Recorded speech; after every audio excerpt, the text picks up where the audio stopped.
Manda bala. Então, oficialmente, bom dia, senhoras e senhores, meus compatriotas celestiais. De fato, eu sou o Jasniel Kraus, né, já apresentado. A minha formação é em administração e em teologia. Sou mestrando em literatura aqui pela Universidade Federal de Santa Catarina. E trabalho principalmente com logística, na verdade, não exatamente, né, com a filosofia ou teologia, embora as aulas que eu também dou, né, ambas as coisas, tanto trabalho com transporte quanto aulas relacionadas à administração e logística, acabem sempre sendo permeadas pela filosofia e às vezes pela teologia também. Então eu escrevi o texto, aí, né, o mito de Sísifo em face do transhumanismo, esse é o subtítulo, né, como título principal, à beira de um admirável mundo novo, fazendo referência aí, então, ao livro distópico de Aldous Huxley, o admirável mundo novo. Então eu vou compartilhar aqui a tela com vocês, porque eu preparei alguns slides para usar de base para a apresentação do texto.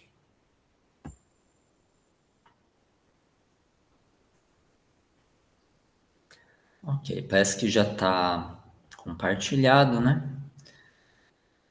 Então, deixa eu me abrir aqui.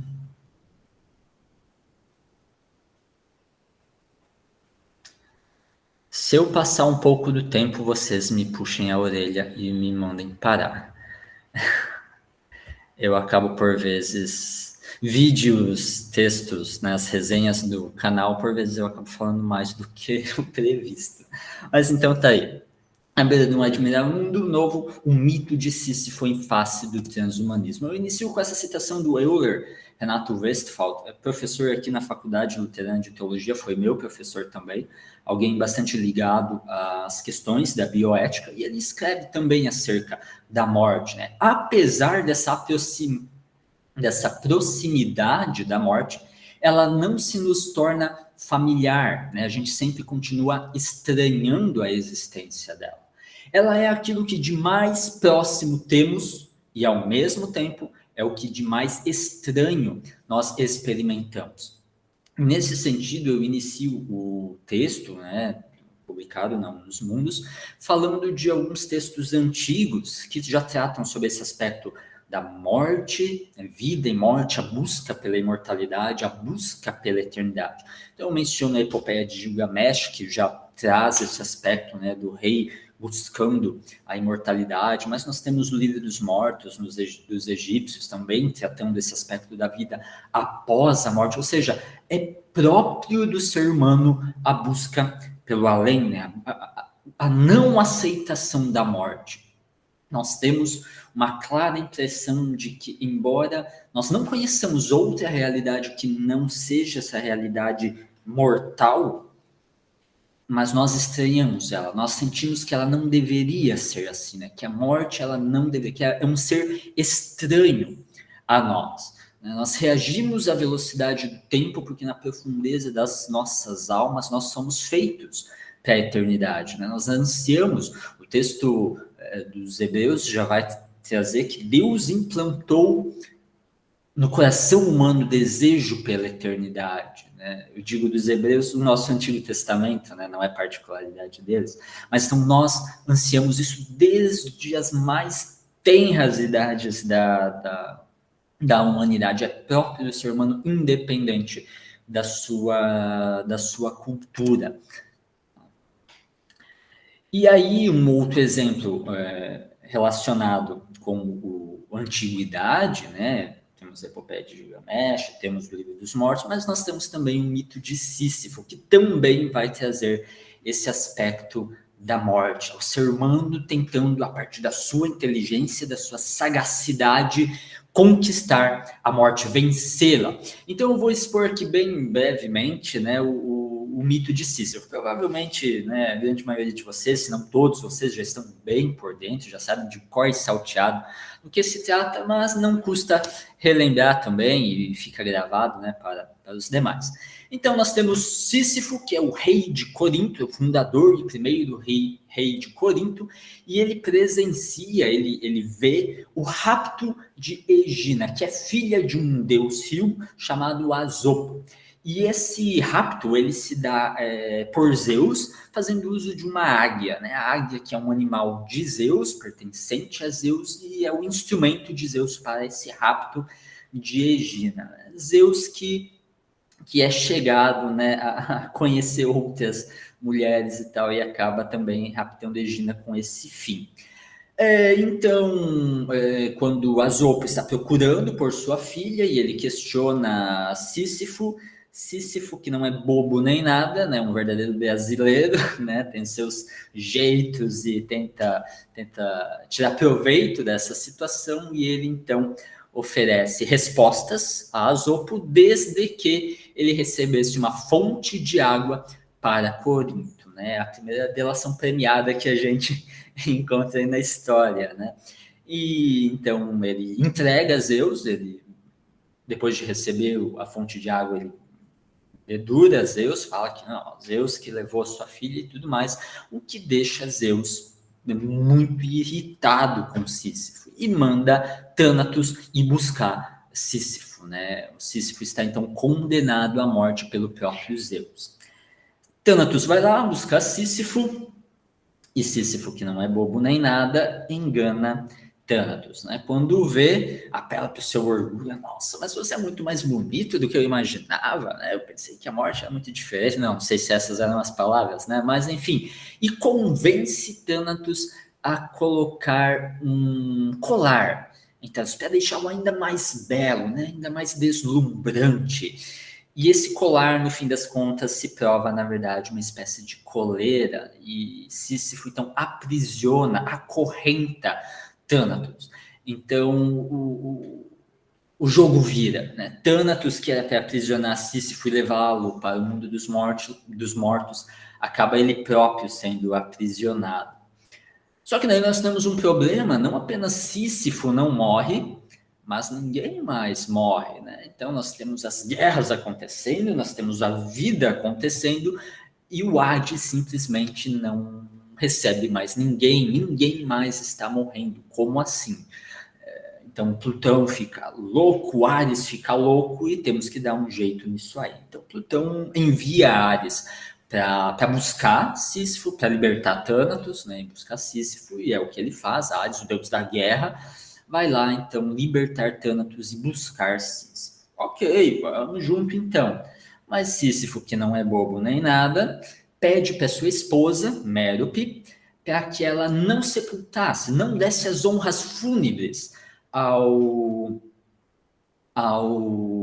corpo de Sísifo. E Mérope segue isso, realmente não sepulta, não dá as honras fúnebres, e Sísifo então vai apelar para Plutão. E Sísifo vai falar, Camille vai falar sobre Plutão, mas em obras antigas vai falar que ele vai enganar Perséfone, que é a esposa de Plutão, né? Ele vai lá reclamar com ela, porque essa sem vergonha, essa ingrata, que nem para me dar as honras fúnebres, né? Nem para me enterrar lá. Vem cá, deixa eu ir até lá dar uma lição nessa mulher.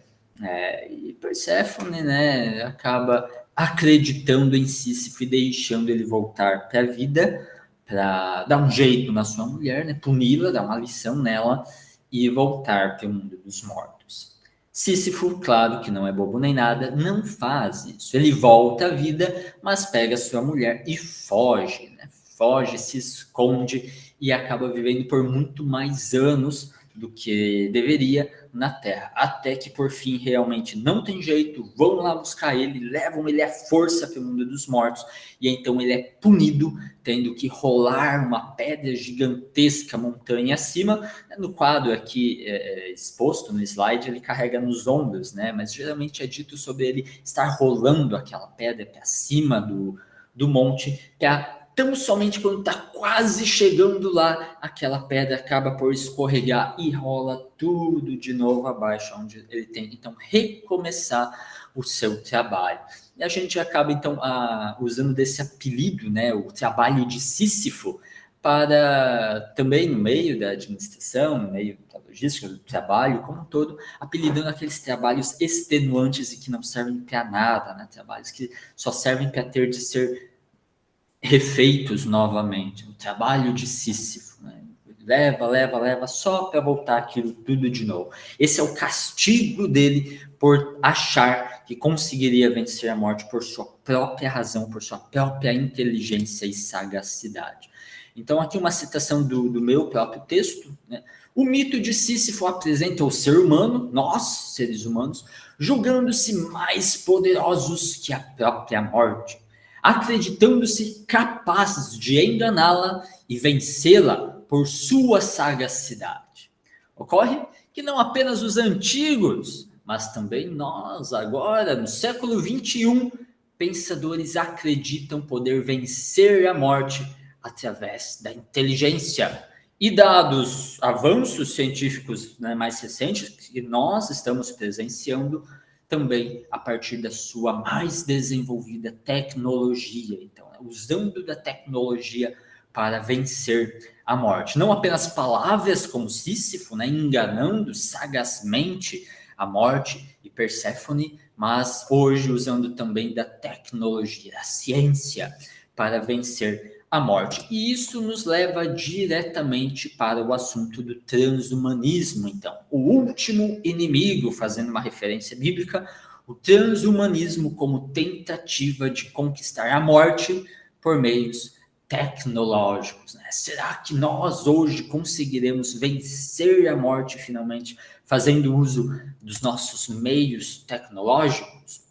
Primeiramente, eu queria fazer uns comentários acerca das origens, né? Tanto do termo quanto do conceito de transhumanismo, né? É muito comum que as pessoas afirmem que o termo transhumanismo vai nascer com Julian Huxley, que é o irmão do Aldous Huxley, né? Cujo título do meu trabalho, do meu texto, faz referência, né? O Admirável Mundo Novo, que é um pensador, né? Um escritor eugenista, foi o primeiro diretor-geral da Unesco, esse cara, porque ele, de fato, vai ter o primeiro livro que vai sistematizar o conceito de transhumanismo. Então ele tem esse mérito, né, do conceito de transhumanismo. Mas o termo transhumanismo ele vai nascer muito antes com Dante Alighieri, com a sua famosa Divina Comédia, né, onde ele vai falar Paraíso, no livro Paraíso, sobre o transhumanar, não fazendo referência à ciência, engenharia, genética, eletrônica, esse tipo de coisa, mas fazendo referência à ressurreição do corpo. O termo transhumanar e, consequentemente, o transhumanismo, ele tem, então, uma origem religiosa e não secular, como no caso, então, que Julian Huxley vai sistematizar e vai desenvolver o conceito do transhumanismo. O termo, não o conceito, é anterior e vem já com Dante Alighieri num sentido religioso da ressurreição corporal dos mortos no julgamento final, né, no fim dos tempos. Tá? Esse é só um comentário acerca das origens do termo e do conceito. Aí eu tenho aqui uma definição dada a nós por Nick Bostrom, onde ele fala que o transhumanismo, então, ele é um movimento intelectual e cultural que afirma a possibilidade e o desejo, né, desejo, mais uma vez, inerentemente humano.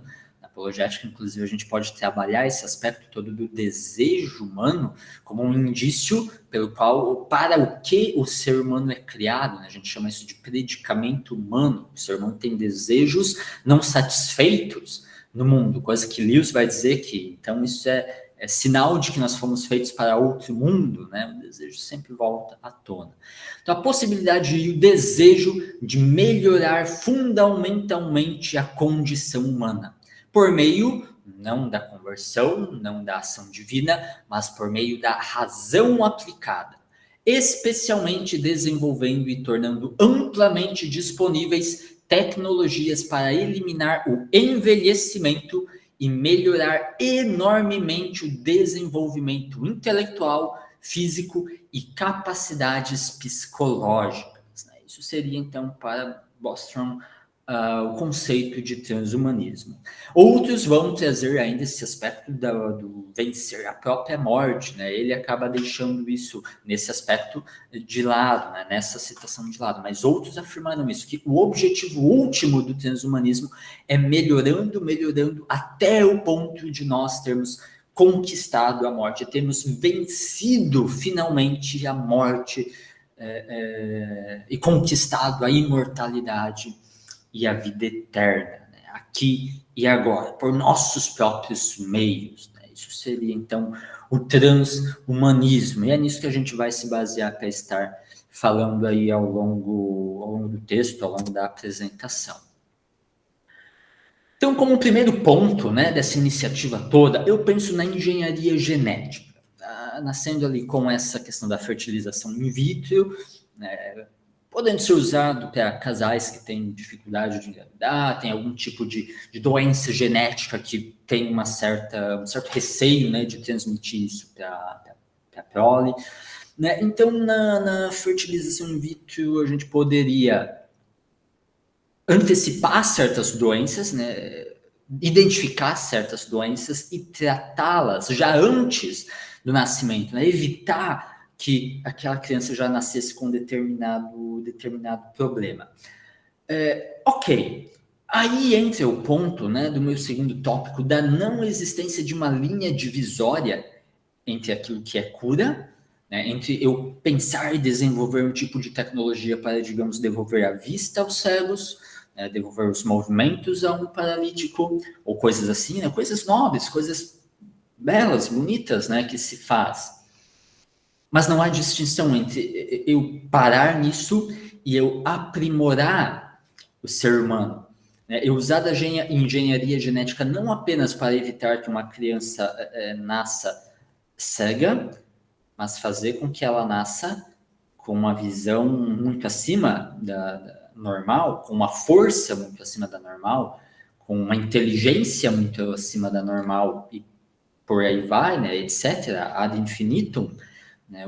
Qual é o limite do que nós podemos fazer, então, com a engenharia genética? Então, existe um certo risco, dado o nosso conhecimento atual de genética, engenharia genética, da criação de uma espécie de Übermensch, né, para usar os termos ali de Nietzsche, né, uma espécie de sobre-humano, né, de humano com altas capacidades, né, muito maiores do que um ser humano normal, por assim dizer.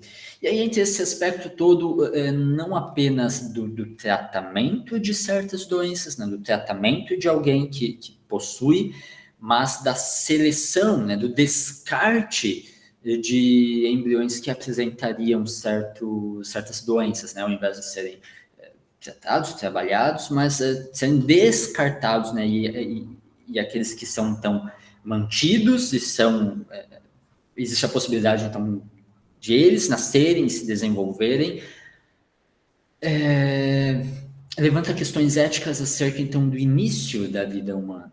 O descarte da vida indesejada, do embrião indesejado, vai levantar essas questões. Quando começa a vida? Quando aquele embrião pode passar a ser considerado humano? Qual é essa linha? Né?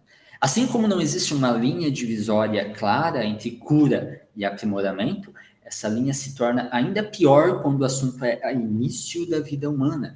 Desde a concepção, passando o nascimento, o crescimento do indivíduo, não há um ponto que não seja arbitrário que nós podemos dizer aqui é um ser humano e aqui não é um ser humano.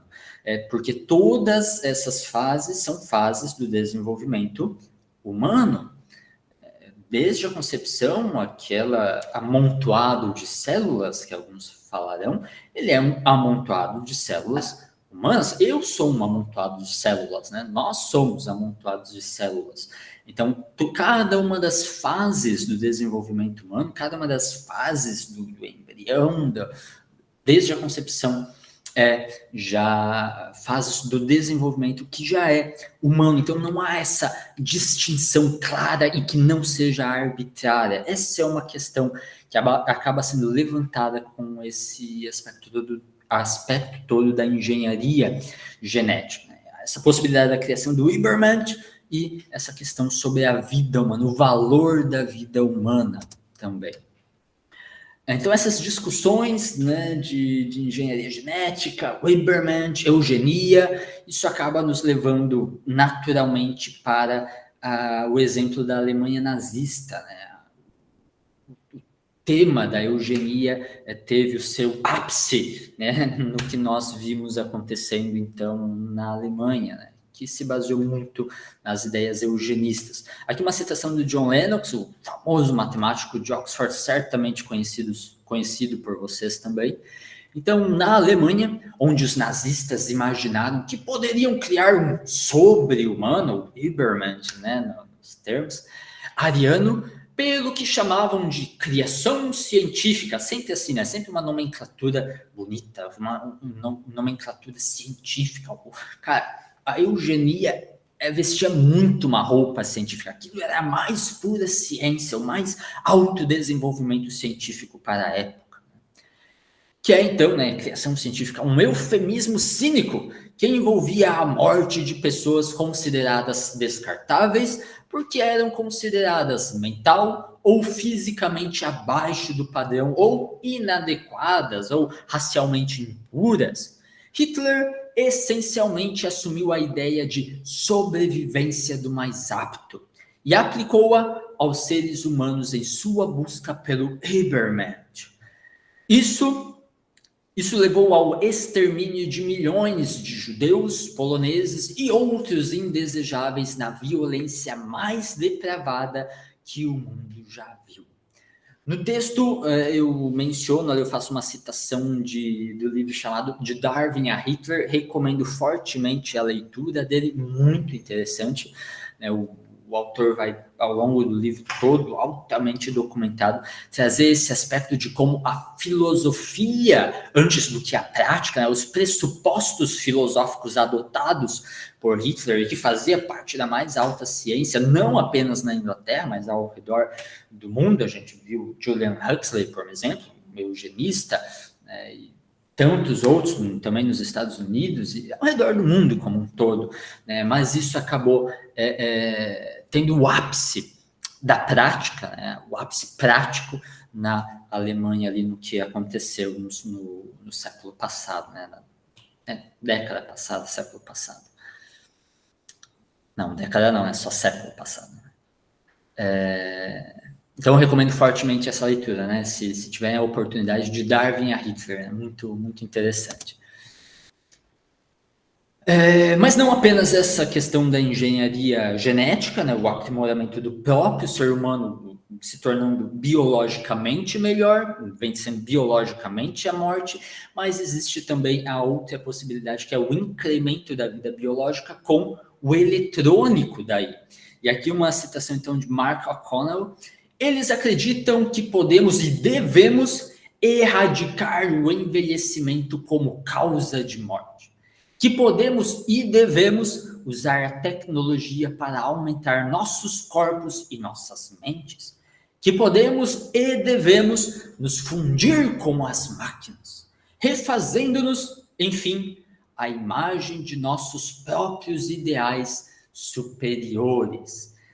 Então, claro, nós já vemos isso acontecendo em partes, né? A implantação de uma ponte de safena, aparelhos auditivos, né? Uma série de coisas, né, que vão nos tratando na medicina, né? Alguns problemas que nós temos a serem tratados. Mas, de novo, não há aquela distinção clara do que é cura e do que é aprimoramento, né? Então, a que ponto nós podemos começar a implantar coisas em nós para nos melhorar, né? Nos fazer, nos tornar uma espécie de ciborgue.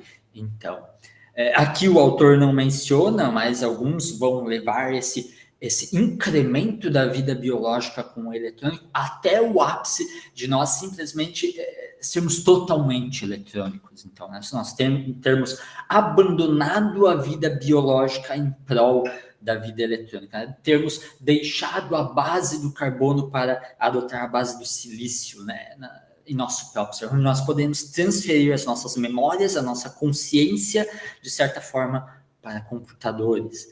e de computadores para computadores, né? Poderíamos assumir corpos de robôs cada vez mais atualizados, né? E de última geração e coisas assim, né? São ideias que parecem bastante ficção científica, mas que autores levam isso realmente a sério, né? Pessoas realmente acreditam na possibilidade de nós abandonarmos a vida biológica e adentrarmos na vida eletrônica tão somente, né? O Harari, por exemplo, né, sempre é mencionado nesses assuntos de transhumanismo. Ele vai encarar, né, a morte, naquela famosa citação de a morte é só problemas técnicos. E problemas técnicos, soluções técnicas, quer seja nessa situação da engenharia genética, né, melhorando o organismo biológico, ou adotando esse aspecto do eletrônico, né, fazendo parte, então, da nossa vida biológica. E aí ele fala, né, eu acho tão arrogante aquela citação dele. Nós não precisamos esperar a volta de Cristo pela vida eterna, para a vida eterna. Nerds em um laboratório podem fazer isso. Cara, isso é de uma prepotência do tamanho do mundo, né? Mas tá lá, tá escrito em um livro popular. Ainda sobre esse aspecto, né, nesse slide, ele fala, né, sobre erradicar o envelhecimento como causa da morte. Isso aqui me remete muito a Frankenstein, né? Frankenstein, que é o nome do doutor, né, e não do monstro, né? O monstro não tem nome, é um detalhe que às vezes passa batido. Na obra da Mary Shelley, ela também coloca o doutor Frankenstein falando algo muito similar, né, que ele está desenvolvendo ali, dando a vida àquele ser, não tanto pelo dinheiro, mas imagina a glória que ele conquistaria tendo erradicado a velhice como causa de morte, né? Tendo feito que o ser humano estivesse livre de tudo como causa de morte, exceto a própria morte violenta, né? Que seria a única coisa que ainda o mataria, mas de todo o resto, toda doença, toda coisa assim, estaria completamente livre, né, de morrer dessa forma. Então, acaba me remetendo essa citação aqui a Frankenstein, que já é uma crítica ali ao modernismo, né, feita pela Mary Shelley. Mas, enfim, posto isso tudo, a gente parte para a verdadeira vitória sobre a morte. Então, mais uma referência bíblica, né? Onde está a morte, o teu aguilhão? A morte já está derrotada.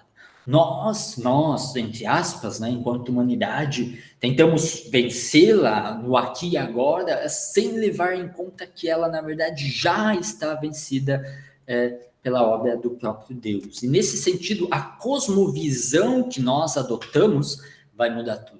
Os pressupostos teológicos adotados mudarão completamente a forma de nós encararmos a vida e a morte. Aqui uma citação do próprio Albert Camus em O Mito de Sísifo. Se Deus não existe, tudo depende de nós. Matar Deus é tornar-se Deus, ou seja, realizar nessa terra a vida eterna de que fala o Evangelho. Se Deus não existe, então não há esperanças. Na verdade, tudo que resta para nós é uma existência completamente vazia, sem sentido, né? Uma cosmovisão completamente nihilista, né? Porque ainda que esse esforço todo do transhumanismo em, digamos, nos aprimorar geneticamente funcione, e nós conquistemos, né, a imortalidade em Terra, mas o próprio planeta Terra está condenado, né? O Sol há de engolir os planetas rochosos, né, quando ele próprio morrer. Então, a vida na Terra, ela tem os seus dias contados. Ela não pode funcionar ad infinitum. Ela não vai funcionar eternamente. Então, nós teríamos que sair da Terra. E o problema é que não apenas da Terra, né, a nossa viagem interplanetária teria que ser uma viagem intergaláctica, porque Andrômeda, a nossa galáxia vizinha, está em rota de colisão com a nossa Via Láctea. E vai levar mais tempo, mas haverá uma colisão de galáxias. Embora essa colisão de galáxias não inclua muitas estrelas efetivamente colidindo umas com as outras, mas implicará muita perturbação gravitacional, o que vai sim acabar atrapalhando a estabilidade da galáxia para a permanência de um sistema estelar suficientemente estável para abrigar a vida. Ou seja, a galáxia resultante, né, esse caos todo resultante da junção de Andrômeda com Via Láctea não será uma galáxia habitável. Nós teremos que viajar para outra galáxia e que nem sequer pode ser a nossa galáxia vizinha. Ou seja, isso dificulta muito a nossa ideia de permanecer vivendo eternamente. E ainda que nós conseguíssemos, sei lá, um buraco de minhoca, alguma coisa assim que nos levasse para isso, o próprio universo também há de morrer. Por causa da segunda lei da termodinâmica, a entropia, o próprio universo não é eterno, ele há também de morrer. Então, não há esperanças. Tudo bem, pode ser muito e muito tempo, pode, mas não é a eternidade. E o nosso anseio é pela eternidade, é pela imortalidade. Não é por fazer que demore, mas é por não deixar que chegue a morte. Então faz toda a diferença a cosmovisão que a gente adota. Para nossa felicidade, eu creio que há boas razões pelas quais nós podemos acreditar que o cristianismo que é verdadeiro. Não essa cosmovisão nihilista, né, que é verdadeira, mas o cristianismo. Deus, de fato, existe, a vida eterna, de fato, existe. E nesse ponto, se permitido, eu gostaria de fazer um merchandising aqui, mas eu publiquei de forma totalmente independente um livro, recentemente, né, Deus na Universidade, a Apologética Cristã no Contexto Acadêmico, só que foi resultado de um trabalho de conclusão de curso, de uma pós-graduação que eu fiz em teologia, e eu tratei esse aspecto da apologética. Aqui eu acabo apresentando também os motivos pelos quais, os indícios que nos levam a crer que, de fato, o cristianismo que é verdadeiro. Né? Vai desde o argumento cosmológico, a justifino do universo, a questão do argumento moral, ontológico, a ressurreição de Jesus, que a gente vai ainda abordar. Isso aí tudo é mencionado no livro, né? Então você consegue facilmente encontrar. Na Amazon acabou ficando uma versão mais cara, mas comprando da própria editora, que eu não lembro o nome agora, porque é essas editoras que a gente manda o manuscrito e eles publicam, né? Não é uma editora assim como uma Thomas Nelson da vida, uma Ultimato da vida, né? Ela é, nesse sentido da gente mandar o ICLAP, alguma coisa assim, né? Se torna muito mais em conta. Você não pode falar comigo, caso tenha interesse. Então muda completamente a figura dependendo da cosmovisão que a gente adota. E eu penso haver boas razões para nós adotarmos o cristianismo como a cosmovisão verdadeira.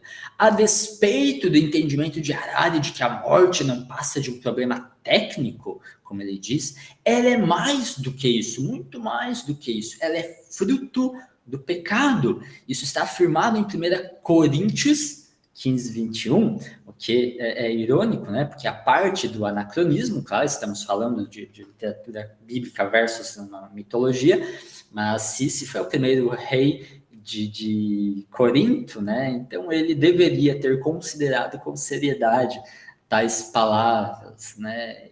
E aceitado esse fato da morte, né? E a vitória real da morte, que ela se dá, na verdade, então, com Cristo.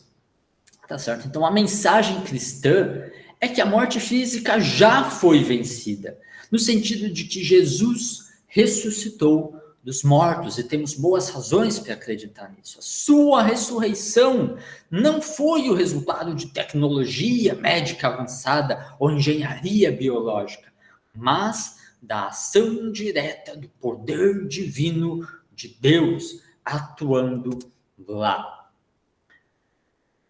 Então eu penso que aqui a gente tem uma boa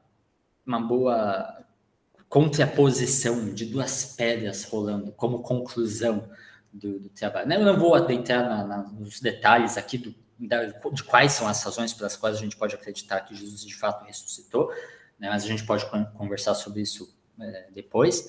Mas partindo para a conclusão já, então nós temos uma pedra rolando mítica, a pedra de Sísifo, né? Castigo dos deuses pela sua petulância de tentar vencer a morte por sua razão. Mas nós temos outra pedra, a pedra que rola da sepultura de Jesus, né? Que esse sim, então, é a verdadeira vitória sobre a morte, a pedra que rola do túmulo de Jesus, abrindo, né, abrindo a existência desse novo mundo, né, da salvação, então, dada por Deus à humanidade. Como comentários ainda desse quadro, eu gostaria de fazer, eu sei que ele não é assim o mais bonito de todos, né? Mas ele é do Lucas Cranach, um pintor bastante importante do período da Reforma, e embora ele não seja tão bonito esteticamente, mas ele é muito rico em significado, e por isso que eu trago ele para vocês. Então a gente vê desde aqui, ó, da queda, né, resultando na morte, na condenação. Nós temos aqui a entrega da lei para Moisés, né? Então tem esse aspecto lei e graça, por isso do título, né, da obra. Aqui no fundo, se a gente prestar atenção, a gente pode perceber o acampamento dos israelitas naquele evento onde há a infestação de cobras. Então Moisés levanta aquela cobra de bronze, para os quais, então, que olham para aquela cobra não morrem.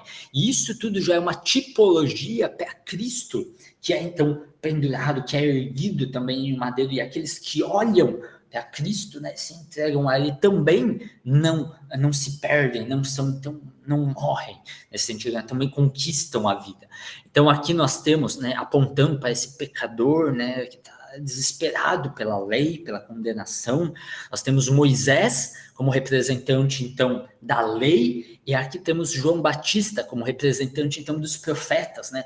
A lei e os profetas, ambos apontando para Cristo.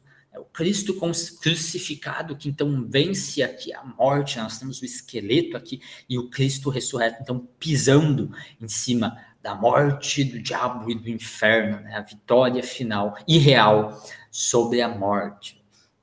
Essa sim é a vitória que vale. Assim, agora sim, eu finalizo, né? Agradeço o convite, agradeço a atenção de vocês, como o Adriano já comentou, né?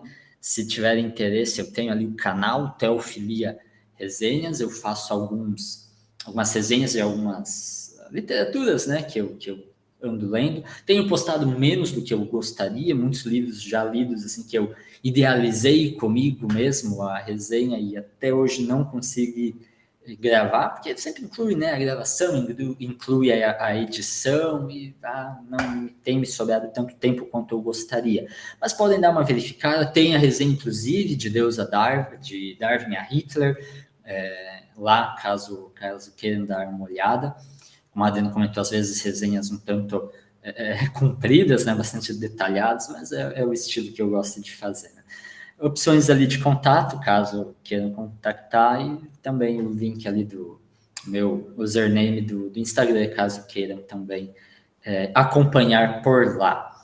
Então, encerro aqui o compartilhamento, encerro a minha fala, abrindo espaço, então, para a participação de vocês e, enfim, perguntas, críticas, colocações, observações, né? A palavra está com vocês.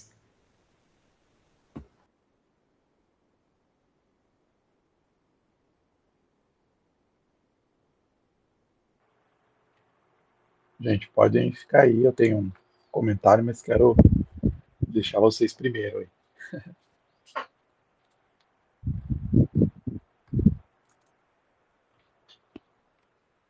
Acho que a Samila tinha levantado a mão ali, né? Pode falar.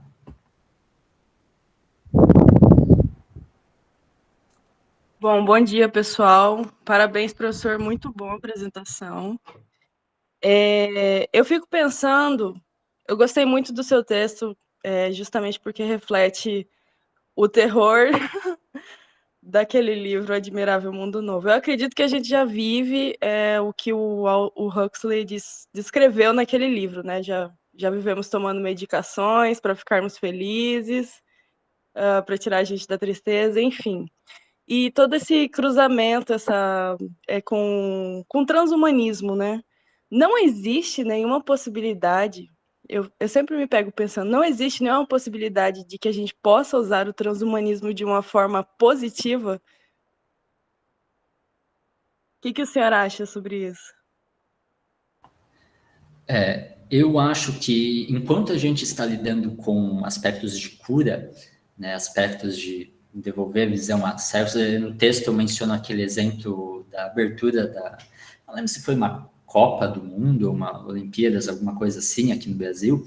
Essa eu acho uma iniciativa positiva. Isso eu acho interessante, né? Pô, o cara é paralítico uma vida inteira, é uma vida difícil, uma vida pesarosa, né, de sofrimento. Quando se usa dessa tecnologia para esse tipo de fim, eu acho isso completamente louvável, eu acho isso benéfico. É uma questão pessoal, né? Quando eu individualmente acabo optando, ali, a Copa do Mundo de 2014, pronto, foi uma Copa, então. Individualmente acabo usando dessa tecnologia agora disponível, né? Para fins primariamente médicos, mas eu acabo usando, digamos, não para isso, mas para ter sobreforça usando daquele exoesqueleto, né? Isso ainda seria o menor dos problemas, eu penso mais assim na engenharia genética, naquela questão toda do Ibermed. Mas sim, eu acho que o transhumanismo, seria forte falar em transhumanismo, tá? Quando eu penso em transhumanismo, eu penso nessa tentativa final de vencer a morte. Isso eu não vou entender como positivo. Eu acho que é uma esperança que nós estamos colocando no lugar errado. Essa esperança da vitória final sobre a morte, ela precisa estar na ação de Deus, né? Na vitória de Deus sobre a morte. Agora, na melhora da qualidade de vida, e aí eu não usaria o termo transhumanismo, isso eu já acho que pode ser louvável, sim. Eu não colocaria tudo assim no mesmo balaio, né? E jogar a criança fora com a água suja, né? Show, professor, muito obrigada.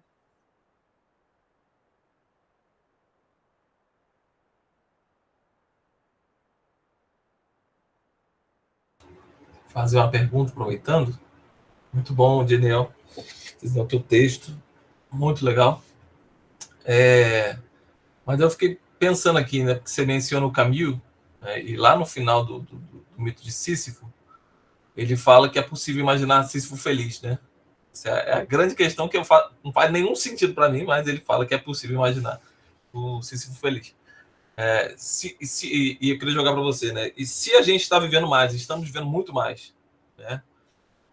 Só que o que a gente tem visto é, como Admirável Mundo Novo, né? Que lá o pessoal morria com 60 anos, né? Morria, acabou. Morria lindo, belo, e aí acabava a vida, né? Era até os 60 anos, mas você era belo. O que fazer com essa vida, né? Com essa vida, se ela sendo prolongada, né? O que os seres humanos, e aí eu quero que você fale sobre isso, o que eles podem fazer, né? Será que é de fato possível imaginar esse Sísifo feliz, esse Sísifo humano vivendo mais, feliz com essa vida, né? Com essa vida debaixo do sol, né? Se colocar nos termos de Eclesiastes? O que você acha? Eu acho que é como um cachorro correndo atrás de um carro e quando ele alcança o carro, ele não sabe o que fazer com ele, né? Acho que é mais ou menos assim. A gente, no livro de Eclesiastes, a gente vai ter algo muito, muito próximo a isso, né? Nós temos ali um Salomão com toda a discussão que existe em torno da autoria, né? Mas vamos partir do pressuposto, né? De Salomão. Alguém que vive de tudo, que experimenta tudo, que não falta nada, né? Alguém que nós, nossos padrões, colocaríamos como extremamente bem-sucedido, mas ele chega no fim da vida e diz tudo é vaidade. Né? E eu acho que aconteceria a mesma coisa, né? Prolongar a vida não é suficiente para os nossos anseios, nós ansiamos mesmo é a eternidade, nós ansiamos mesmo é a vida eterna. Eu lembro quando eu era criança, e eu fico muito feliz em ler algo muito similar depois no Craig, né, no William Lane Craig, ele relatando algo muito similar, quando eu descobri que eu próprio iria morrer, né, criança, e eu fiquei apavorado com aquilo, mas como assim, eu vou morrer? Não quero, né? Não, isso não é para mim. E aí os meus pais, meu pai principalmente, tentava me consolar, dizer, não, mas calma, né? Isso vai demorar muito. Você é só uma criança, não vai demorar. Não, mas não é questão de demorar. O Natal também demora, mas chega. O problema é que eu não quero que chegue. Aí ocorre a mesma coisa, né? Aliás, de estar vivendo, mas eu não tenho tanta certeza, tá? Acaba que a nossa expectativa de vida é maior, mas isso se dá mais pela diminuição da morte infantil, né? Vacinas ali de crianças e tal. Então, as crianças que morriam muito em parto ou morriam muito jovens, estavam jogando essa média, né, de expectativa de vida muito para baixo, né? Mas muitos dos que viviam bastante também. Claro, acabava tendo muitas doenças que hoje nós temos mais tratamento, acaba sendo maior o número de pessoas que conseguem ser mais longínquas, mas também tínhamos exemplos de pessoas que viveram, né, bastante tempo. Não sei o quão antigamente você está pensando também quando falou, né, de viver 60 anos, né, mas eu vejo mais nesse aspecto da média sendo jogada até baixo por causa das mortes infantis. Né? Então, não, 60 anos também, é do Admirável Mundo Novo, né? As pessoas viviam belas e bonitas até os 60 e acabou tudo, né? Tá, entendi. Coloca lá, né? Tá. Eu pensei que estava falando assim, porque antigamente o pessoal tinha a expectativa de vida de 40 anos, tá? Não, do Admirável Mundo Novo, tudo certo. Entendi.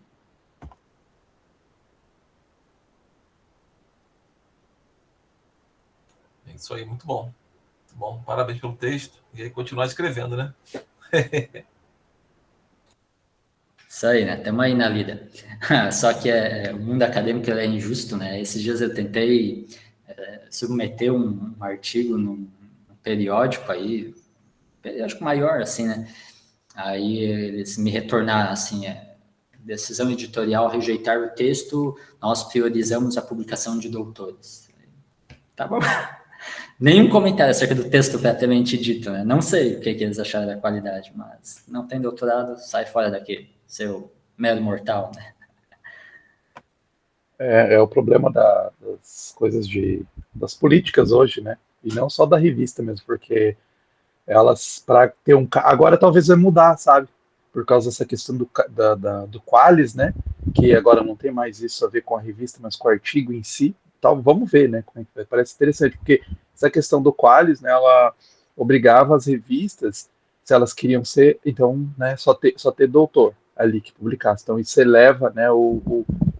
Digamos assim, o nível, pelo menos, não na qualidade necessariamente, né? Do texto, mas, né? Nos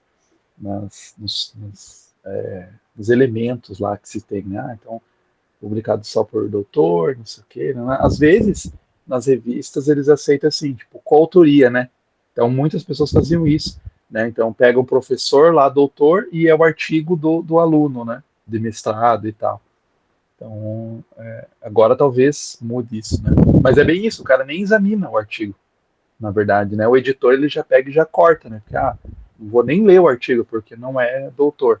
Já corta, né? Então, não, esse aspecto da coautoria eu já fiz também algumas vezes, né? De partir para a coautoria. Mas aí eu comecei a ter alguma dificuldade em encontrar que topassem a coautoria. Geralmente todo mundo ocupado demais, né? Para isso. E aí eu fui arriscar por conta que foi aceito num outro periódico. Aí eu me animei, né? Opa, isso não é tão rígido assim, né? Aí tentei de novo com outro artigo, mas aí o outro foi rejeitado, não teve jeito. E aí, gente? Mais perguntas? Eu tenho comentários só, né? Uma das coisas, assim, que tem ali o Huxley, né, cara? A minha pesquisa aí, né, que eu terminei. Inclusive vai sair um livro pela BC2 esse ano, sobre essa minha pesquisa das origens do transhumanismo. Né? Eu gostei muito, assim, porque eu comecei no transhumanismo pelo Lewis, sabe? Porque, assim, eu estava lendo e quando eu entrei aqui na universidade, né, aí fui pesquisar sobre questões tecnológicas, e aí foi legal que eu tive essa liberdade, né, para pegar e escolher o que eu ia pesquisar. eu falei, eu quero pesquisar sobre Lewis e a tecnologia, né? Eu estava encantado lá com a abolição do homem e a trilogia cósmica dele, né? E aí, pesquisando mais, eu ficava, o que ele está falando? O que é o contexto que o Lewis está falando aqui, né? No Abolição do Homem. E aí, eu via que ele estava dialogando, apesar dele nunca usar esse termo transhumanismo, porque era um termo novo, né? Então, ali, de 1940, né, a abolição do homem, 1939, por ali, ele então falava sobre isso, né, sobre esses elementos. E aí ele estava dialogando diretamente com o Huxley, com o Julian Huxley. Aí com esses caras, na verdade, porque ele cita outros. A origem tem, na verdade, 3 caras assim que estavam criando, né, o transhumanismo, que é o Julian Huxley, que deu o nome, né, por isso que ele ficou mais famoso, mas tinha outros, o Haldane, que eram caras assim, mais um outro lá, agora fugiu o nome, Bernal, que eram caras assim que eram tops na época, assim. Os caras eram como se fosse assim, o Dawkins, sabe, esses caras que tem Houston Harris e tal, né? Eram os caras mais famosos, assim, né? E eram ateus também. Eram, ao invés de ser hoje de ter os 4 cavaleiros do Apocalipse, lá, os 4 cavaleiros do ateísmo, tinha a trindade ateia dessa época, assim, que era esses caras, o Bernal, o Huxley e o Haldane. E o Lewis tocava cartas com o Haldane, eles trocavam muitas cartas. Tem até, se você pega nas cartas do Lewis, mesmo nessa publicada aqui, que a gente tem pela Thomas Nelson, você tem algumas cartas lá que ele trocando com o Haldane, sim, o Haldane falava, né, o Lewis, fazendo resenha dos livros, então o cara se incomodou de fazer uma resenha da trilogia cósmica, né, o cara falava e tal. Arthur C. Clarke fez resenha dos livros do Lewis, era interessante, sim. Então, tinha todo esse contexto, e esses caras eram bem de esquerda, né? Então, tava lá esses caras de esquerda, Julian Huxley e tal, e aí tinha os caras que eram chamados bioconservadores, que era o Tolkien, o Lewis e o Michael Polanyi também, né? Que eram os caras que então defendiam assim. Então, só para falar nessa questão, eu me empolgo, né? Deixa eu me segurar aqui. A Thaís levantou a mão, depois eu vou deixar ela perguntar aqui. Então tinha esses caras, né? A Samila fez uma pergunta lá e tal, daí eu pensei nisso, que eles faziam essa diferença entre o transhumanismo. Então, será que existe transhumanismo do bem e tal, né?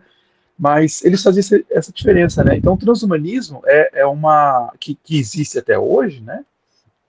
É essa busca por superação, tá? Então, talvez o que o exoesqueleto ele está fazendo lá, do Nicolelis, não seja uma coisa transhumanista. Talvez, assim, se o Nicolelis ou esses caras quiserem criar eu tô criando um exoesqueleto tipo, né, a armadura lá do Homem de Ferro, né? Aí já é transhumanismo. Mas quando é para restabelecer o funcionamento do órgão, né, daí não é transhumanismo, sabe? Então, esses caras, os bioconservadores, eles defendiam isso, assim. Então, mesmo hoje, o Michael Sandel, naquele livro Contra a Perfeição, ele fala isso, né? Então, se eu estou fazendo uma operação de catarata, né, se eu estou fazendo uma operação, uma transfusão de um órgão, né, e tal, isso não é transhumanismo, né? Então, isso o meu coração não está mais funcionando, então eu faço, né, uma transfusão ali, né, uma operação e tal,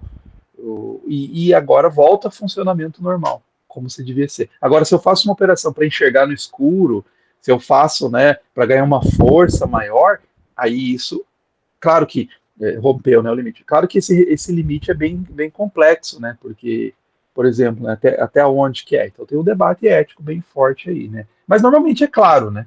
Por exemplo, o cara colocar um chip no cérebro, você sabe, né, isso não é para restabelecer o funcionamento normal de coisa alguma, é para ganhar digamos assim, um poder a mais, né. Então, o que esses caras estavam falando era isso, né, os bioconservadores, Lewis, Tolkien e tal. Cuidado, né, o Michael Sandel também.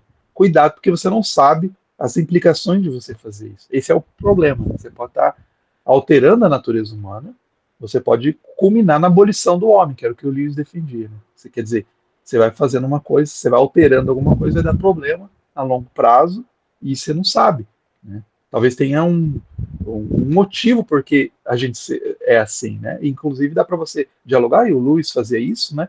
em termos, digamos, em termos não cristãos. Mesmo você tenha por trás, né, a cosmovisão cristã, mas vai argumentar com as pessoas, né, lá na esfera pública e tal, né, nos ambientes, como o Michael Sandel fala, né, é interessante assim, que o Michael Sandel não é cristão, mas você vai lendo o livro dele, você vê, ele tem argumentos para a natureza humana e tal, muito cristãos, né, então as pessoas pegam, vão ler o livro, faz sentido o que ele está falando aqui.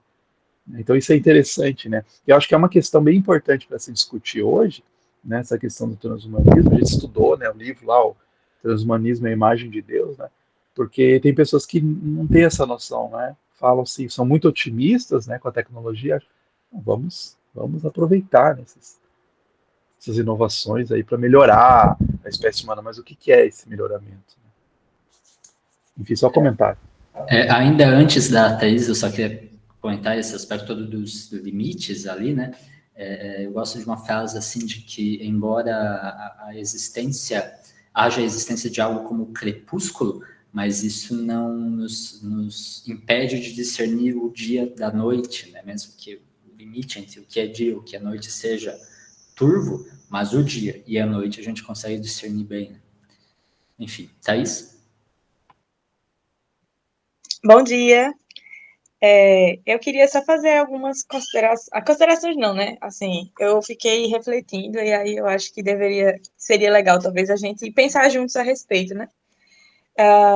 Especialmente sobre a questão ética envolvida, né? Eu vou falar muito o que o Luiz já estava comentando, sobre exatamente a gente conseguir definir ou tentar tatear ali um limite entre o que é o que é conservação da vida humana, o restabelecimento da vida humana e melhoramento da vida humana, que é justamente o que o transhumanismo quer defender através do redesenho genético e do melhoramento humano.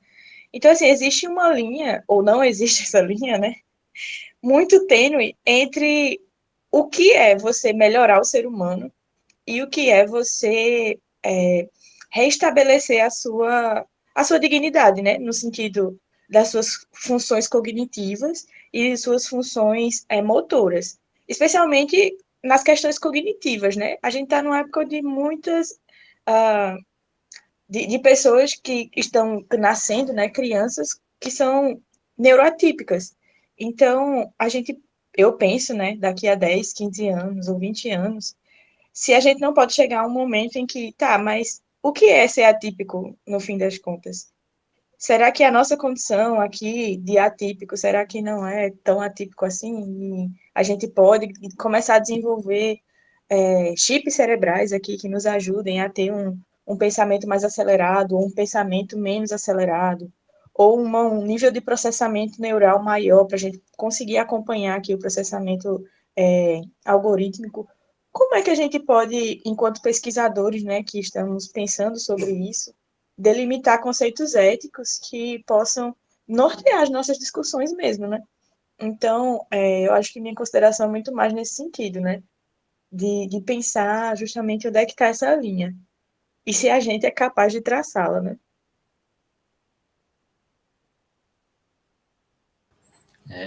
Ótimas colocações, Thais. Esse é o grande desafio mesmo, né?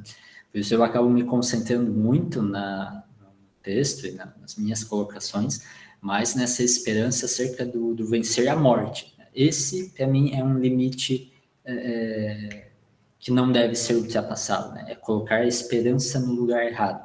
Agora, esses limites de até que ponto seria uma coisa boa a gente estar melhorando a partir da tecnologia, né, capacidades cognitivas, coisa e tal, eu não tento dar essa resposta, né, eu me foco nesse aspecto da conquista da morte, né? Essa busca pela imortalidade a partir do uso das tecnologias, isso é um limite que eu defendo que não deve ser ultrapassado, né? A vitória sobre a morte é se pela ação direta de Deus. O resto eu deixo para o pessoal, para os filósofos da área daí, né? Então, não, é brincadeira, a gente tem que participar desses debates, né? Só que são questões difíceis mesmo de apresentar respostas assim, pontuais, né? Eu fiquei pensando, você mencionou o Bostrom, né? O Bostrom, ele tem naquele livro Superinteligência, né? Ele fala sobre isso, de como que a gente tem... Porque os transhumanistas, eles falam nesse termo, nós temos a obrigação moral de melhorar, né? De buscar o melhoramento. E o Bostrom, ele fala bastante do melhoramento da mente, né? Cognitivo. Muitos são nesse elemento, né? Hoje os transhumanistas defendem isso, né? A busca por um melhoramento cognitivo. Então é isso, né? Em face dessas questões, né? Então a gente tem muitos dados para lidar e tal. Como é que a gente convive? Digamos assim, a inteligência humana, ela é arcaica, né? Então a gente precisa melhorar isso, né? Até para julgamentos morais, né?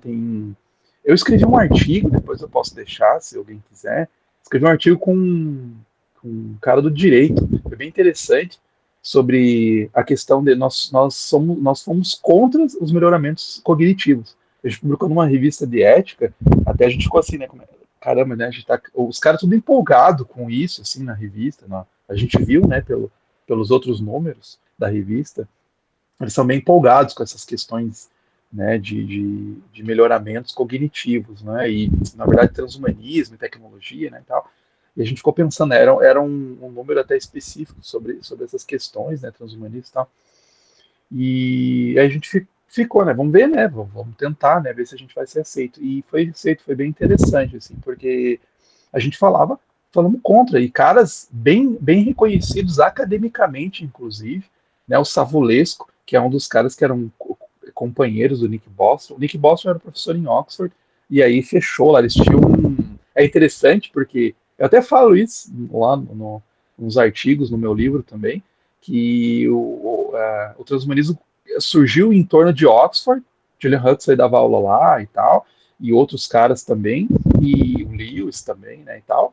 E depois tinha, até algum tempo atrás, tinha um instituto de transhumanismo lá. O Nick Bostrom era de lá, de Oxford, e tinha esse instituto lá, daí agora acabou, encerraram lá. Mas esses caras, Savulesco, ele fala assim, né, a favor, tem um livro em português, inclusive, a favor do melhoramento cognitivo. E aí, assim, a gente fica vendo, assim, como é problemático isso. Mesmo o Nick Bostrom, nesse livro Superinteligência, ele fala dessas limitações, dos problemas disso, né? Mas mesmo assim, vamos lá, né? Vamos fazer. E daí a gente topou escrever nesse artigo. Na verdade, eu tinha lido já esse livro e eu recomendo bastante. É um livro de ficção. E é muito interessante porque é um experimento mental, assim, o livro. É Flores para Algernon, tá? É um livro da década de 60, ficção científica, bem legal, assim, porque assim, é um cara que ele tem um retardo mental, então ele tem um QI bem baixo, assim, e tal, né? E ele é submetido para ficar mais inteligente, tá? Para ficar, na verdade, super inteligente. Então é bem interessante o livro porque ele é epistolar, né? É por cartas. E quem está escrevendo, você está lendo o livro pelo viés desse cara, desse jovem aí. Eu preciso gravar um vídeo sobre esse livro que é muito interessante. E aí o livro no começo é até ruim de você ler porque é tudo muito simples, a linguagem, sabe? É a linguagem, porque é ele, né? Ele desse jeito escrevendo, ele, né, ali com suas capacidades cognitivas bem baixas. Então, e ele vai contando os temores e aí ele passa e realmente ele vai ficando cada vez mais inteligente. Pensa, o livro é de 1960. Ele vai ficando mais inteligente. Só que aí vai surgindo algumas questões existenciais. É muito legal o livro, muito legal. Né? E é bem legal porque fala essas questões de ética com relação a isso, as implicações disso, de a gente pegar e, vamos melhorar a inteligência. Né, então, bem legal, acho que vale bem a pena, essa discussão é bem interessante. E aí, quando você vê essas questões éticas, você fica pensando assim, parece que os caras não pensam nisso, os cientistas e esses caras que ficam propondo essas coisas loucas de transhumanismo, parece que eles não pararam para pensar em umas questões éticas assim básicas, sabe? Tá, e se der errado? Tá, e se isso? O que pode causar, né, nas pessoas? O que pode causar, né, algumas pessoas? O Sandel, ele fala nesse apartheid que pode ter, né, de pessoas que são aprimoradas intelectualmente e outras pessoas que não são aprimoradas intelectualmente. Então, essa discussão que o Gesniel colocou, tanto no texto quanto ele trouxe hoje aqui, do eugenismo, é muito presente, é muito forte. Os mesmos problemas que tinha lá, né, no nazismo e depois, continuam. Assim, né, e tal. O Julian Huxley escreveu livros a favor da eugenia, inclusive. Né? Ele falava a favor, ele era a favor. Depois acabou a guerra, ele meio que ele nunca parou de defender a eugenia, mas deu uma baixada do tom porque pegou muito mal, né, a eugenia com o nazismo e tal, mas ele continuou defendendo a eugenia. A eugenia como um todo era muito popular, né? Era o que era de mais científico, né? Então, né? Todo mundo não era incomum, né? Defensores da eugenia, assim, né? Aí depois que se viu as implicações todas práticas daquilo, aí o pessoal deu uma segurança, mas é muito, muito comum mesmo. Esse de Darwin a Hitler, isso fica muito, muito evidente, assim, é muito interessante mesmo. E é legal o livro lá, né, do Chesterton, né, 1900 e pouquinho ali, né, no comecinho, né, contra a eugenia, é muito legal porque, na verdade, a gente perde, né, um pouquinho o contexto histórico, mas não era uma ciência, como você disse, né, Daniel, era uma ciência que era meio que aceita, assim, não era um negócio, isso em 1900, ele escreveu ali em 1900 e alguma coisa, bem antes da Primeira Guerra, né, já, o Chesterton, então não era uma coisa absurda, assim, né? Então ele está falando, olha só, né? Os absurdos que tem e tal, né? Já lá falando, né? Inclusive, um dos pontos principais da ideia do Lewis, né? Que vem do Chesterton, né? Porque ele gostava muito do Chesterton, então ele se inspirou bastante no Chesterton, inclusive para defender, falar contra o transhumanismo, né? Usava esses argumentos do Chesterton. Esse livro aí, Eugenia e Outros Males, né, que a gente tem a tradução, é muito bom mesmo.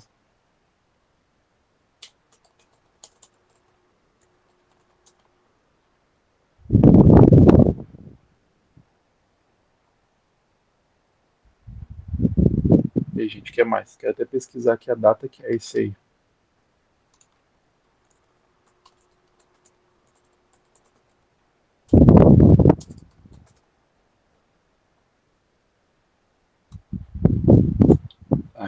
É de 1922.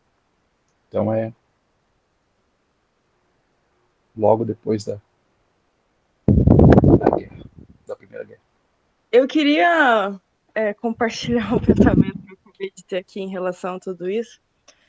Eu posso dizer, então, que o transhumanismo em si, ele seria essa tentativa caída, digamos assim, né, de imitar a transmutação que o próprio Jesus fez quando ressuscitou, que de certa forma ele mudou o corpo dele, né? Não sei quais foram os aprimoramentos, que eu me lembro aqui, atravessava paredes, mas enfim, por conta da gente viver em um mundo caído, a gente nunca vai conseguir atingir essa perfeição, né? Que eu achei bem legal que o texto finalizou comparando a pedra de Sísifo no final. Se a gente continuar aqui, a gente vai continuar perseverando no transhumanismo caído, sendo que a gente só vai conseguir atingir a perfeição aos pés do próprio Cristo.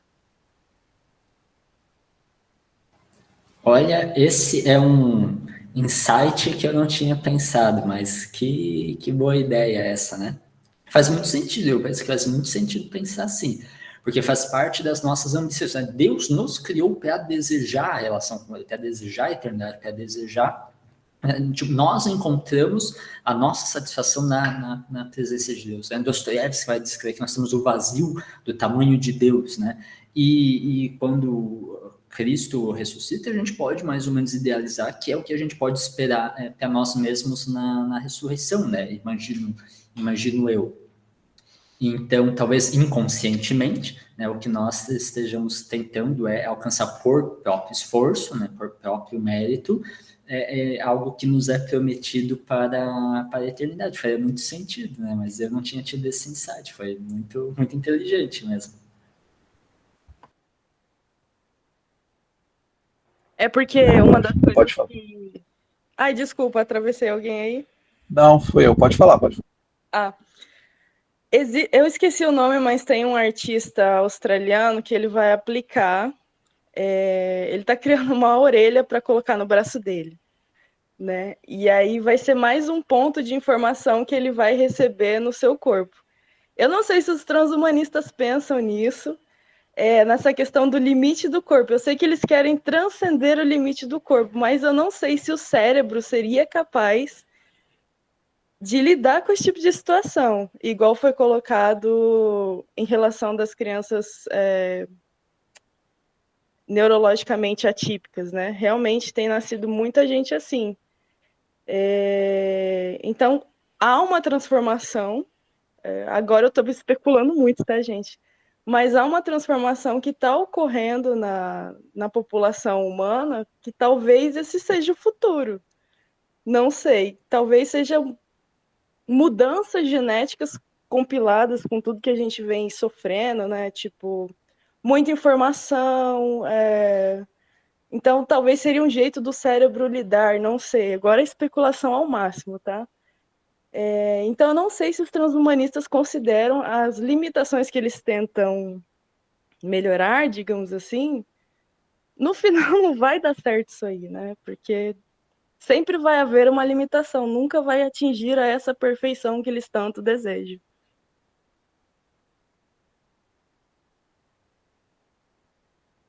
Eu acho interessante isso, porque essa pode ser, né? Eu não sei, assim, eu tenho poucos estudos, né, sobre essa questão da neurodiversidade. Eu também não sou especialista, não sou do campo, só nem leio muito sobre isso, queria ler mais até. Mas às vezes eu fico lendo em alguns lugares e tem umas referências jogadas, assim, sabe? E, por exemplo, né, e daí eu consultei um psicólogo, né, sobre especialista de TDAH e tal, e que eu estava lendo um livro lá, aquele Foco, e ele fala assim, eu acho que, na verdade, o Geração Ansiosa, do Jonathan Haidt, que menciona isso, fala assim que a tecnologia, o celular, por exemplo, ele exacerba sintomas de TDAH, né, e de autismo. Não é que ele crie, tá? Não é que ele gere isso, mas ele exacerbera. Então, quer dizer, aumenta, né, a tendência, né, de questões autistas e TDAH também. E aí, lendo, né, outras coisas, estou lendo agora um livro que está me impactando muito sobre alimentos, né, lá gente ultraprocessada, ele fala também como que pode estar ligado a surgimento de tanto cânceres também, né, tem aumentado muito o número de cânceres, se você analisa, assim, aumentou muito nos últimos tempos, e também, né, várias doenças, inclusive algumas questões mentais, né, de neurodiversidades e tal, pode estar relacionados ao consumo que a gente tem de ultraprocessados, né? Então, assim, você vê como que talvez a gente tenha mais estudos, você vê como que a nossa tecnologia e o nosso modo de vida tem gerado muitos desses problemas, né? Tem exacerbado muito desses problemas que a gente tem, né? Então, eu acho que esses caras que pensam assim, né, os transhumanistas que pensam que a solução sempre é mais tecnologia, né? Então a gente está vivendo aqui, então vamos, né, mais tecnologia, né, para melhorar, para as pessoas serem capazes de conviver nesse mundo, né? Então, talvez vamos fazer um corpo que seja resistente, né, a esses agrotóxicos e ultraprocessados e tal, né? Tá vendo? Sempre a solução é mais tecnologia, né? Uma fábrica polui, então a gente cria um filtro para filtrar a poluição, né? Então, assim, não é nunca voltar um passo atrás, né? Voltar. Então, o problema pode ser ultraprocessado, então vamos diminuir o consumo. O problema é agrotóxico, vamos diminuir. O problema é muita informação, então vamos diminuir, né? Nunca é assim, nunca é diminuir, é sempre acelerar, né? Então, os caras são muito otimistas, né? Nesse sentido. Então, muito problemático isso. Acho que essa forma de pensar, né, tecnológica que é um problema, assim. Acho que alguém levantou a mão aí. Eu não sei se eu tenho a impressão, mas quando eu vejo sempre esse tipo de informação, quando, por exemplo, a humanidade tenta ter uma autonomia longe fora de Deus, a gente sempre remete àquilo que ocorreu na Torre de Babel, né? Então, o ser humano tenta ali por conta própria por seus próprios meios alcançar o divino, né? E assim a gente sabe o resultado que deu. E quando a gente fala sobre o transhumanismo, né, e toda essa busca que ele procura, por exemplo, em prolongar a vida, e isso como resultado máximo seria, por exemplo, buscar a imortalidade, me remete também, de uma certa forma, àquilo que aconteceu em Babel, porque a gente tem, por exemplo, no início da história bíblica, né, o ser humano um longo tempo de vida, né, então após os efeitos ali do pecado, é diminuído esse tempo. Então, quando a gente lê, né, toda aquela questão do transhumanismo, toda aquela busca do aperfeiçoamento genético e essas coisas assim que a gente encontra nos estudos, distopia e enfim, para mim também sempre me remete a isso, né? Porque a gente tem Deus criando o ser humano de uma forma, né? Então, por conta do resultado do pecado, o tempo de vida é diminuído, né? E após isso parece que o transhumanismo, né, elevado ao extremo, né, digamos assim, ele tenta buscar de volta isso daí, né? Assim, por exemplo, Deus reduziu o tempo de vida do homem, então a gente vai buscar de volta aqui e viver mais tempo, né? Algo como assim. Então, eu acho, para mim, não sei se esse pensamento faz sentido, mas sempre nessa busca da autonomia humana, de buscar e encontrar o divino e tentar, não sei, passar dele ou ir contra ele, sempre me remete àquilo que aconteceu em Babel, né? Então, por conta da autossuficiência humana. Então, seria o transhumanismo também uma das faces da, digamos assim, da Babel moderna, né? Se assim a gente pode dizer, que tenta buscar esse prolongamento da vida humana ou a imortalidade em prol daquilo que Deus já estabeleceu lá no início, né? Porque Deus já estabeleceu, falou, então por conta disso vocês não vão viver mais, sei lá, 900 anos. Para vocês aí 120 anos tá bom, né? Então hoje a gente tem essa busca, né, por esse aprimoramento para voltar, talvez, a esses 900 anos, digamos assim, né? Então, eu acho que, eu não sei se esse pensamento faz sentido, mas sempre quando eu vejo esse tipo de coisa, eu sempre sou levado a pensar nessa questão da Babel e nessa questão da autossuficiência humana, né? Em busca de, talvez, refutar, entre aspas, né, o divino, né? Não sei se faz sentido aí esse pensamento, mas é só esse comentário mesmo. Não, muito, muito interessante, Matheus. É bem isso, né? O ser humano é o mesmo, né? Nada novo debaixo do sol, né? A gente já viu, claro, hoje se potencializou dadas as nossas tecnologias, né? Mas o ser humano é o mesmo, né? Muito bom.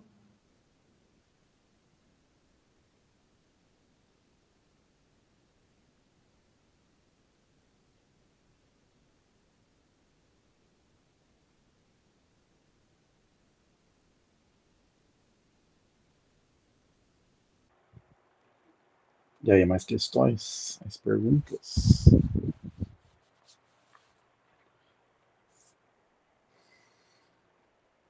Não? Senão a gente pode encerrar, então. A resposta sempre vai ser Cristo. Amém, amém. Muito bom. Bem isso mesmo. A busca, né, por a gente... O texto termina muito bem, né, muito bom ali. Gisnel coloca, né, Cristo, e realmente a solução é isso, né, eu acho bem legal a gente ler aquele livro, né, o Transhumanismo e a Imagem de Deus, né, e é legal, né, que as soluções para os problemas realmente, né, para os problemas intelectuais também, né, a gente vê aí que é Cristo, e eu acho legal, né, o jeito que ele acaba esse livro, né, também falando da ceia, né, e como esses, na verdade, né, esses movimentos, eles tentam tecnológicos, né, todos aí atuais, eles tentam buscar, resolver esses problemas ou buscar essas promessas religiosas, inclusive do cristianismo, né? Porque muitos desses caras das origens do transhumanismo, eles bebiam nas fontes do cristianismo, então você vê muitas referências ao cristianismo, né, nos escritos deles. Então essa busca por vida eterna, por vida eterna aqui, eles pegam, né, essas promessas religiosas, essas promessas do cristianismo, né, querem eles mesmos resolver, né? Vamos fazer aqui, então, né? A gente consegue com os nossos próprios esforços, né? E não, né? A gente vê que são fadadas ao fracasso essas tentativas, né? Mas é muito bom. Obrigado aí, Gesnel, pela tua apresentação, pelo teu texto. Parabéns, né? Ganhou um prêmio por escrever, né? Você fica aí, ó, tentando escrever artigo para as revistas aí, os caras negando, né? Olha lá, você ganhou por escrever artigo, que beleza, né? Muito bom. Só que daí só pode ser um, né, por pessoa, né? Pois é, né? Vamos ver se depois eles continuam, né? Isso, talvez vão acabar agora, né? Se depois eles continuam a nova remessa aí de artigos. Miqueias, quer falar alguma coisa? Pessoal, bom dia, tudo bom? É porque na hora eu tava com minha bebê e eu não vi se tu falou onde tu ia colocar teus contatos pra gente poder manter, enviar e-mail, não sei. Se a gente tiver alguma dúvida a respeito do teu material também. Dos nossos aqui, a gente coloca lá né? Tem todo mundo tá aqui lá no grupo de tecnologia, né? E aí acho que é legal isso, né? Lá no grupo a gente pode continuar alguns assuntos que forem surgindo, né? A gente coloca lá e aí se tiver aí dúvidas, né? Pode entrar em contato, né? O Gesnel tá lá, eu tô lá, né? O pessoal aqui, todo mundo tá lá, né? Pode entrar em contato lá com a gente, qualquer um lá, a gente tá feliz em responder. O e-mail eu coloquei ali do lado também, né? Caso eu queira, esse ali é o meu. Mas eu tô no grupo lá da tecnologia também. Ah, legal. É porque eu não tinha me dado conta que tu tava no grupo, realmente. Tá lá. Legal. Beleza, gente. Vamos encerrando pontualmente. Obrigado pela presença de todos aí. Tenham um bom sábado e a gente continua as discussões aí também lá no grupo. Falou, abração, gente. Valeu, até mais. Obrigado pelo convite. Tchau, tchau. Tchau.